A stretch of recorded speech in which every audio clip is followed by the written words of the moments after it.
ما بيها غير بذن النوعين. غلطان، انت نفر غلطان، لان اليوم جايب لك الطماطة البرتقالية.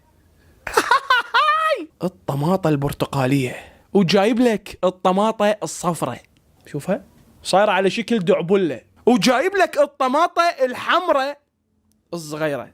فعزيز المشاهد، قبل لا نجرب الطماطة ونذوقها ونشوف شنو الفرق، اليوم الحلقة كلها فواكه. اليوم جايب لك أغرب فواكه بالعالم. اليوم الحلقة بيها فواكه بس بالحلم تشوفها، وكلها مستوردة من دول آسيوية وأوروبية وصرفت عليها فلوس. فقبل لا نبلش بالفيديو لك لا تنسى تسوي لايك. حجية إذا ما مشتركة بالقناة وقاعدة تشوفيني وما مسوي حساب، سوي حساب واشتركي بالقناة. يلا لك انت مثل كل مرة، روح جيب فواكه هالمرة، لا تجيب حلويات. وباوع على وجهي اللي ما ينشبع منه.